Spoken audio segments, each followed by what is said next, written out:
Bismillahirrahmanirrahim. Assalamualaikum warahmatullahi wabarakatuh.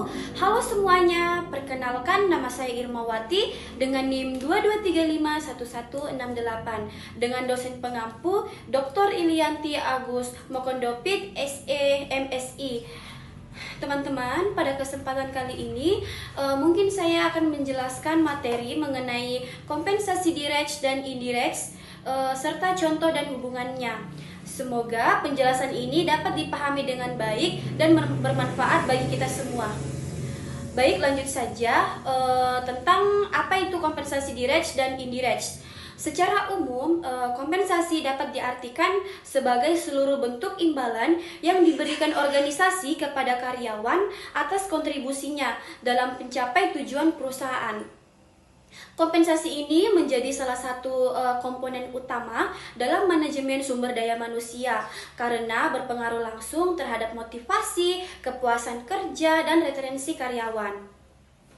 Menurut Hasibuan 2019, kompensasi ini merupakan balas jasa yang diberikan perusahaan kepada pegawai, baik berupa uang maupun barang, dengan tujuan untuk meningkatkan semangat kerja dan produktivitas. Selanjutnya, kompensasi yang tepat dapat menciptakan hubungan kerja yang harmonis antara manajemen dan karyawan. Kompensasi ini dibedakan menjadi dua jenis utama, yaitu ada kompensasi direct dan kompensasi indirect. Nah, apa sih itu kompensasi direct? Kompensasi direct adalah imbalan yang diterima karyawan secara langsung dalam bentuk uang sebagai balasan atas pekerjaan yang telah dilakukan. Kompensasi ini langsung masuk ke pendapatan karyawan dan dapat dihitung secara jelas jumlahnya. Sedangkan kompensasi indirect dia adalah imbalan yang tidak diberikan dalam bentuk uang, melainkan secara langsung, tetapi berupa ada fasilitas, perlindungan, atau keuntungan tambahan yang meningkatkan kesejahteraan karyawan. Next, adapun contoh kompensasi direct, yaitu yang pertama ada gaji pokok, yang dimana gaji pokok ini dia itu merupakan imbalan tetap yang diterima oleh karyawan setiap periode, biasanya bulanan, berdasarkan jabatan, masa kerja, dan tingkat pendidikannya. Gaji pokok ini dia berfungsi sebagai dasar perhitungan tunjangan dan bonus lainnya. Contohnya seperti staf administrasi menerima gaji pokok rupiah 5 juta per bulan. Nah, adapun yang kedua yaitu upah, yang dimana upah biasanya diberikan kepada pekerja harian atau borongan berdasarkan jumlah jam kerja atau hasil produksi. Contohnya seperti karyawan pabrik dibayar rupiah 100 per hari. Dan yang ketiga yaitu ada insentif, yang dimana insentif ini dia merupakan tambahan penghasilan di luar gaji pokok yang diberikan kepada karyawan yang berprestasi, yang tujuannya itu adalah untuk mendorong produktivitas dan kinerja. Contohnya dia di sini seperti bonus bagi karyawan yang mencapai target produksi lebih cepat. Dan selanjutnya ada bonus. Nah, bonus dia di sini diberikan sebagai atas penghargaan pencapaian tertentu, baik individu maupun tim, seperti peningkatan laba perusahaan atau target penjualan. Contohnya seperti karyawan bagian marketing menerima bonus akhir tahun sebesar 100% dari total penjualannya. Dan yang terakhir ada komisi, yang dimana di sini komisi biasanya diberikan kepada tenaga penjual atau agen berdasarkan volume atau nilai transaksi yang berhasil dicapai. Contohnya mendapatkan komisi 5% dari setiap produk yang berhasil dia jual. Dan selanjutnya yaitu ada contoh kompensasi indirect, yaitu yang pertama ada tunjangan, yang dimana tunjangan di sini dia meliputi tunjangan keluarga, transportasi, makanan, dan perumahan.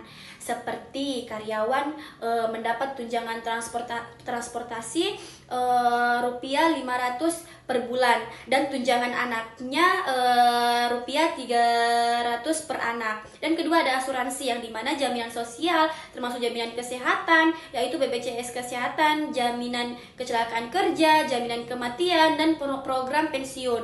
Contohnya seperti perusahaan menanggung premi asuransi kesehatan seluruh karyawan dan keluarganya. Dan yang ketiga yaitu ada fasilitas perusahaan, yang dimana fasilitas ini dapat berupa kendaraan dinas, tempat tinggal, alat kerja modern, atau sarana olahraga seperti manajer operasional diberikan mobil dinas dan fasilitas mes perusahaan. Dan selanjutnya yaitu ada cuti berbayar, yang dimana dia di sini perusahaan memberikan hak cuti tahunan, cuti melahirkan, atau cuti sakit dengan tetap membayar gaji penuh, seperti karyawan mendapat cuti tahunan selama 12 hari kerja dengan tetap menerima gaji. Dan yang terakhir yaitu ada program pengembangan dan pelatihan, yang dimana dia di sini seperti termasuk beasiswa, kursus, seminar, dan pelatihan kerja yang meningkatkan kompetensi karyawan. Contohnya seperti perusahaan mengirim staf ke pelatihan sertifikasi manajemen proyek. Nah, teman-teman, adapun hubungan antara kompensasi direct dan kompensasi indirect, yang dimana dia di sini menjelaskan bahwasanya kedua bentuk kompensasi tersebut saling melengkapi. Kompensasi direct dia itu berfungsi sebagai motivator jangka pendek, sedangkan kompensasi indirect dia lebih ke berfungsi sebagai retensi jangka panjang. Perusahaan yang hanya fokus pada gaji tanpa memperhatikan kesejahteraan jangka panjang, dia mungkin agak cenderung menghadapi turnover tinggi. Sebaliknya, jika dia hanya memberikan tunjangan tanpa penghargaan finansial yang memadai, karyawan dapat kehilangan semangat kerja. Jadi, oleh karena itu, keseimbangan antara kedua jenis kompensasi menjadi kunci keberhasilan sistem remunerasi. Baik, itulah tadi materi yang saya sampaikan. Jadi kesimpulan dari materi ini, teman-teman, yaitu kompensasi indirect dan indirect merupakan dua bentuk imbalan yang saling melengkapi dalam meningkatkan motivasi, produktivitas, dan retensi karyawan.